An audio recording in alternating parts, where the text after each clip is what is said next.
Thank you guys for coming out. This is The Good Life, where we like to talk and build a community centered around living good lives, which means being spiritually fulfilled, living a life of virtue, living like a substantial, sustainable life, and then to have healthy, functional, familial relationships, relationships with your friends, relationships inside of marriage, all those good things. We think those are kind of the four things that contribute to living a good life. Today Dan's going to be talking. He's going to be sharing a lot of his story and what it was like for him growing up, some experiences that he had. And it's really centering around the idea of letting go and the idea of creating peace. So before he comes up to speak, I want to break for discussion. There's going to be a lot of discussion today. And the first thing we're going to kind of talk about is, what do those things mean to you? What does that bring up for you when it comes to letting go and creating peace in your life? Yo, what's up, guys? My name is Daniel, like I said before.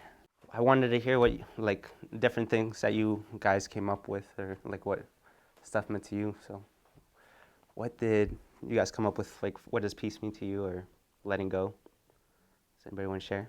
With relationships or with things that you want to be a certain way, just if you're too attached to them, a lot of times you can't control where that ship is going, or where that thing's going. So just being willing to let go can save you a lot of trouble. Yeah. That's cool. And sometimes you're on a sinking ship, and if you're too attached, you might go down with it, Titanic style. What do you guys come up with? Trini, Sophie, I'm picking on you.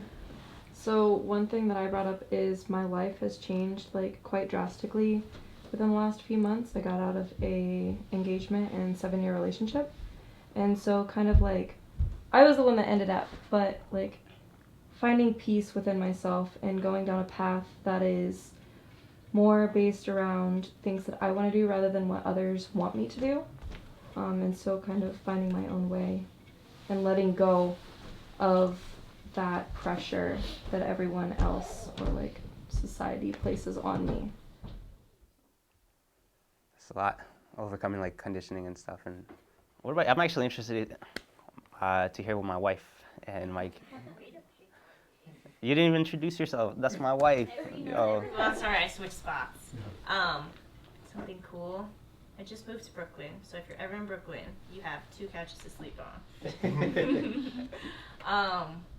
Mike and I were talking about how, and I'm totally open for this opinion to change, but right now, at the moment, I feel like the only way to create peace is to let go. That's my thought. But I'm interested, and Mike does not think that way, so I'm interested to see how I'll feel by the end of this. Dang, what did you think, Mike? I thought a lot about how having faith can allow you to have peace, and then can allow you to let go also. Because if you're expecting something better to come, then I think you'll be fine with that. Dang.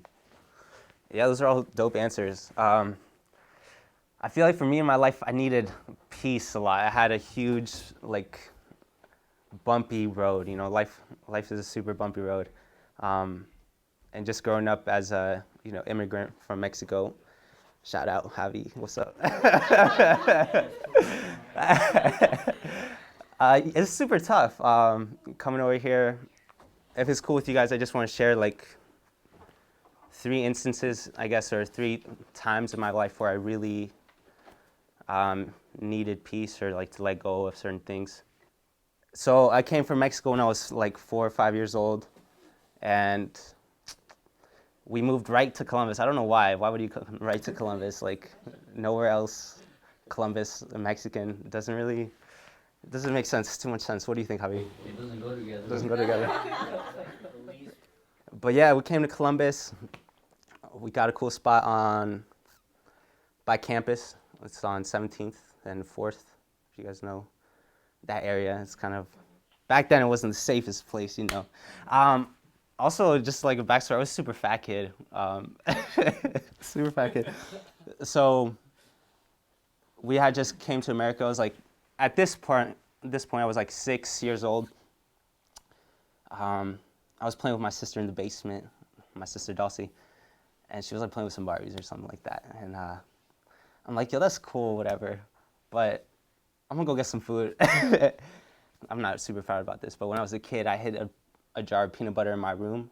So like when I was at nighttime, I could. So I'm like, okay, that's cool. You're playing with your Barbies, but I'm trying to get some peanut butter. So I went upstairs. I was going upstairs to my room on the second floor, and my room's right across from my parents' room. I'm going upstairs and I hear blah blah blah blah blah blah. I'm like, yeah, what's going on? Maybe they found out that I'm hiding peanut butter. So like I walk up to my parents' room, try to open the door, and it's locked, so I can't get in. It's the old school doors, so like they have the doorknob, but then they have a keyhole. But the old school doors, they're not like just normal keyholes. They're like that big, right? I don't know what they were doing with the keys back then. But I'm like, I peek through, and then I see my parents arguing. I'm like, oh snap, they're getting into it. And all of a sudden, my dad slaps my mom. This is the first time I ever saw like any domestic abuse or any like pain my mom got inflicted on. So I was like, I did not know how to act, so I just went back downstairs. I'm like, I'm not gonna get peanut butter anymore. I'm just. But yeah, that for me that like started a long road of seeing how my mom was treated in relationships throughout her life. Soon after that, my parents got divorced. Like my father was super abusive to her and the rest of my family. Aside from me, which I guess a good thing for me, but bad thing for the rest of my family. Yeah, but then she got divorced, and then like a couple years later, she met this cool guy named Gino, and he was pretty dope, pretty cool guy. But then we moved in with him, and like same stuff, but it was much worse. Like just like daily, I would come home from school and he would be like beating on my mom, and then I was just like an elementary kid, did not know what to do. I'm like, yo, this guy's like 200 pounds. I'm like a little chubby kid, out of shape. I can't do much. And that kind of like went on all the way through most of high school. My mom would be in like a bad relationship with him, and it wasn't fun seeing like you look to your parents for like what your ideal is supposed to look like, right? Like that's the practice of what your relationships are supposed to be, and you see them and you're like, yo, this is what my relationships are going to be like. So for me, that's an area that I need to create peace and let go of. That's one area, and I'll get more into how I did that later, but just share a couple more stories. Have two more stories. Another, and this one's more recent, my mom got remarried to a very, very great guy, super stand-up guy. This was right before I met my wife. They got married, so like 5-6 years ago. Yeah, and he's American, so like he's white. You guys know about that? And let me tell you, like American culture is super different from Mexican culture, especially if you're like the firstborn. In Mexican culture, if you're the firstborn, I don't want to say everything's handed to you, but definitely the family works really hard to make sure like you're getting places and going to get things done. But it seems like marrying into an American family, like everybody's super about independence and not a family like thing, which is cool. But so we like clashed, and it got so bad that my parents started arguing about like, yo, why are you always, yelling at my kid, do this, do that? My mom would say it to him, and he's like, well, he's got to do this and that. And they wouldn't, just because I was in the mix, they wouldn't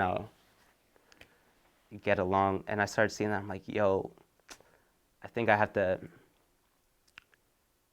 for me, that was the point. Like, if I don't like let go of my comfort and just living with my family, not having to pay rent and all that, like that might ruin my parents' relationships.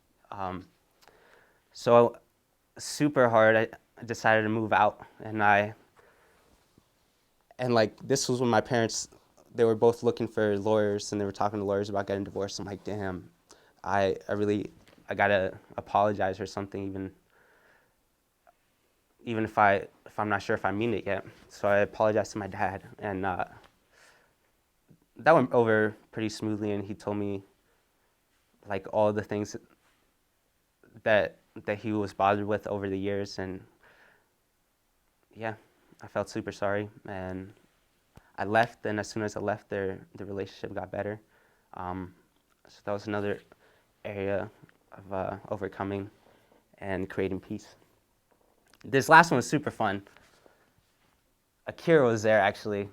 Do you remember when we were playing basketball with we were playing basketball with a bunch of homies, and we're all like in our 20s, pretty old. And I like, for me, I've been younger than this most of my life, so. But yeah, we're all playing basketball just at Carriage Place Park. There's like these random teenagers that come over and they start playing on the other side of the court we're not on. And we have a bunch of balls, so they take one of our balls and they start shooting. We're like, okay, whatever. Don't think much about it. 5 minutes later, we look over and then the kids are gone. Our ball is gone. And we're like, yo, did those kids just jack our basketball for no reason? Did I tell you guys the story? They're my homies. I tell them stuff. But we're like, yo, the basketballs are gone. And then we see the kids leaving, like secretly. And then we gotta get them. So we go and chase the kids, and it turns this whole thing. And they hide the basketball, and we almost fight them in front of Walmart. And we're like, no, we're not gonna fight these kids. They're teenage kids. And we're like, okay, let's just go. And we go back, and everything's cool. We just left the ball. Everything's fine. And we're playing. 30 minutes passes by. Here comes the kids again. And this time they have the basketball. They're definitely had it this time. They're bouncing around, like rubbing it in our face. And we're like, okay, we got to go get it. And so we go get it. And we get the basketball. A bunch of stuff happens. Anyways, they end up like punching us. Well, I got a lot of punches. I don't know. Did you get... I think it was just you. I got punched a lot. But yeah, in that moment, I'm like, yo, like I had so much anger. There was definitely a part of me that was like, that's not the proper way to respond, is to hit him back. They're obviously not in the right headspace. So I just let it go. But I also could have got them in trouble because I saw their T-shirts were Scioto. There's a high school over there. And I heard their names that they kept calling each other. And one kid in particular, his name was Hezekiah. I'm like, I'm going to remember your name, boy. And I was student teaching in Dublin at the time, so I was like, maybe I can stop in their school and be like, yo, remember me? I don't know, my spirit said, just leave it alone for now. And I'm like, okay, I'll let it go for now. Like a month and a half later, I'm about to go do a photo shoot, and I have to go get a camera from Sunju. I go pick up the camera and some lights. And right as I pull up to Sunju's house, there's this kid that's like sitting on the curb of his house corner. And he's like, it's the middle of the winter. It's 8 a.m. and it's cold. It's like 12 degrees outside maybe. And there's this kid just like in shorts and a hoodie wrapped up, and he's just sitting there looking down at the ground. I'm like, who is this kid? And I drive and I pass him, and he puts his head up. I'm like, yo, that's Hezekiah, one of the kids that was assaulting me and my friends, but mostly me. I guess they didn't get hit. And I got so mad. I'm like, I'm about to go tell this kid what's up. And I put the camera stuff away. I get out of my car, and I go talk to him. I'm like, yo, do you remember me? It's like, he pretended like he didn't remember me, but I'm like, I knew he remembered me. And I'm like, yo, you and your friends stole my friend's basketball, and you started attacking us. And he's like, yeah, man, I'm sorry, blah, blah, blah. Anyways, it turns out this kid like has a super rough life, and like his parents aren't always like there. one thing that I remember from what he was telling me is like his aunt always made him fight like his cousins for their entertainment. It was like super rough. I'm like, yo, this is a different lifestyle that I'm not used to. So I took care of him that day, and like I brought him out to lunch, and then I took him out to dinner. You know Koku, right? I took him out to dinner with Koku, and Koku was being weird the whole time. But yeah, I mean, I think if I didn't let go of that moment, I wouldn't know that that kid had such a rough life, you know. But yeah, those are just some stories from my life. I think right now at this point, I just want to break for discussion, and let's break for the first discussion. Where's a place in your life where you were able to create peace? Right now, I just want to not necessarily explain, but just like share my perspective on how I was able to, for me, create peace in those situations that I was in. Like maybe I'll share this metaphor, and hopefully it will make sense. I'm not very good at metaphors. For me, like letting go and creating peace. If you like imagine yourself in your dining room at home, and you're sitting there and you're like eating your food, and someone comes in, and you're eating your food, and someone comes in and they're like, bah, and they knock down a chair, but you're still there, you know, eating your meal. The chair is just like, it's just down now, you know. For me, letting go is kind of like just saying, well, that chair is down, yo. Nothing's gonna change. There's no reason for me to care about that and not being affected. And that's kind of like I guess that's kind of a peaceful place to be. But I'm about to have like a dinner party, right? So that's gonna bother me because my guests are not gonna have anywhere to sit down. So for me, creating peace is like bringing that harmony back and be like, okay, I'm gonna do some work. I'm gonna put that chair back where it's supposed to be. And they're kind of related, I think. And there's situations where one is necessary and the other one isn't. And there's situations where both are necessary, I think. When that kid was attacking my basketball friends, the chair they knocked down, I was like, I'm just going to let it go. I'm not going to care about it too much. And that was fine. Like, I was okay with that. But when I saw that kid again, I'm like, yo, there's like a chair knocked down for me that like they knocked down, but that kid has got a bunch of chairs knocked down too. And like I really felt like I should create peace there, like I should do something. So like I was trying to pick up, I don't know, like I was trying to pick up those chairs, and that's why I like took him out to eat and really try to listen to him and yeah, like have a place for us to sit down and just be people and be in this state of calmness and not being bothered by the bad things that's happened to us. And there's like some chairs that like you can barely lift up, you know, like they're super heavy, and you think somebody else might have an easier time lifting it up. I don't know if this metaphor is getting too like, do you guys still follow me? Mm-hmm. Yeah. In my relationship with my stepdad, I felt like he knocked, I don't know if he knocked down the chair, but there was a chair knocked down, right? And there was something wrong with our relationship. But I felt like he was in a stronger place to lift up that chair than I was. But it wasn't being lifted up, and I had to suck it up and really put in that work. And that was for me like creating peace. Like, okay, I had to get out of that situation and move away from my parents' house, and then my parents had a place to sit together, you know, and they were able to sit in a peaceful place. And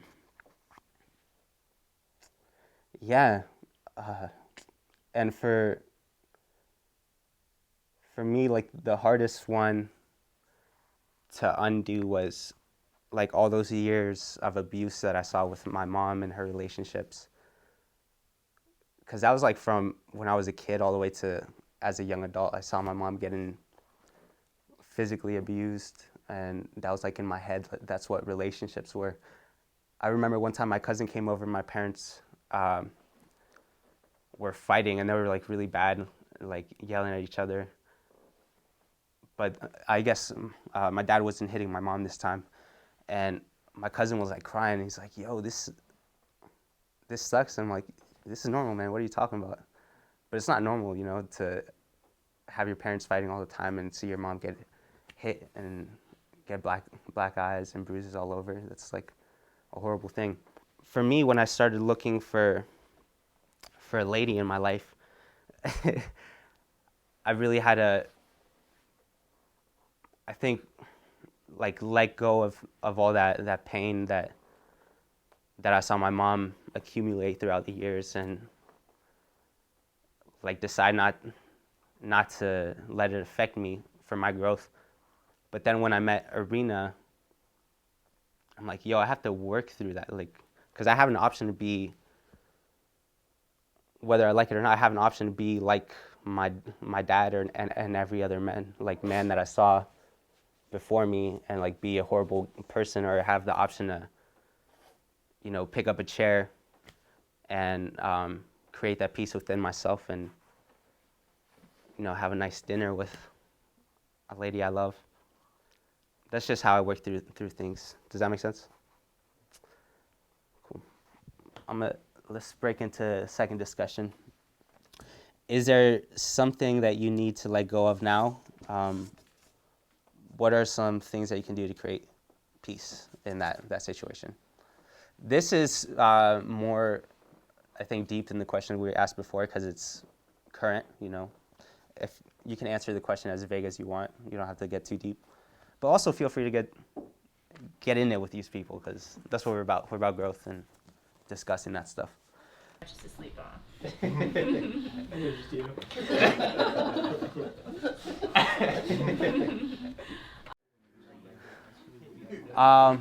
Yeah, I mean, that's all.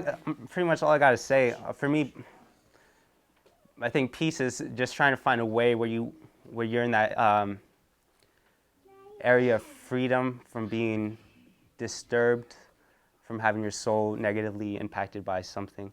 Usually my relationships do best when I can work myself into that space. I think when I'm super stressed out, I don't always react to Arena the right way. But like if I take my time to reflect and really breathe in that fragrance of freedom from the stresses of the world, my love for her flourishes, and like my ability to listen is way better. And I think that's true for all my relationships. Having good relationships is really it gets better when you find that sense of peace. That's all I gotta say about the talk. But other than that, I'm moving pretty soon to New York City. Super sad about that. So I just wanted to, you know, give a talk to the good life before then. Those of you who don't know, me and Noah started this about almost a year ago. And we've talked about it for like 2 years before then, and we've been putting a lot of work into it that not a lot of people saw. And if we can all real quick just give a round of applause to Noah and the team out here. Noah for sure is the most righteous man I've ever encountered in my entire life, and man, he's improved my life like tenfold, for real, just even knowing him. And it's cool to be up here and, you know, be one of his peers and do some cool stuff with him. And I'm gonna miss him. I'm gonna miss you guys. I love all of you. I'm going to New York City with my wife. Have a beautiful journey with her. Thank you for letting me speak. Thank you.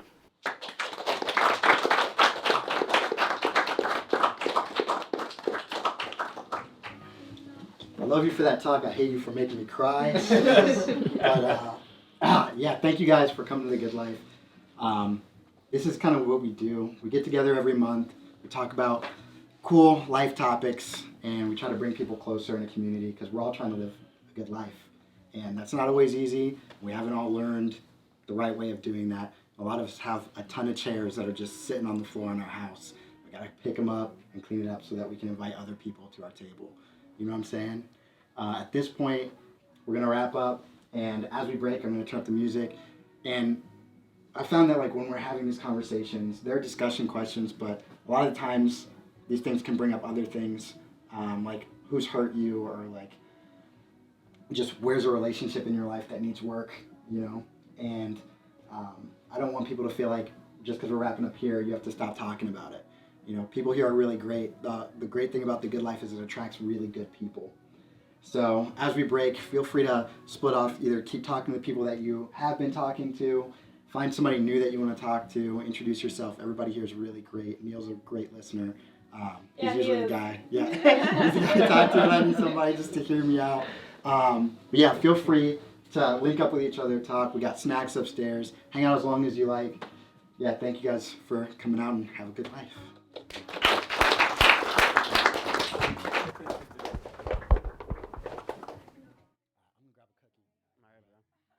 You want to come with me? Yeah, yeah.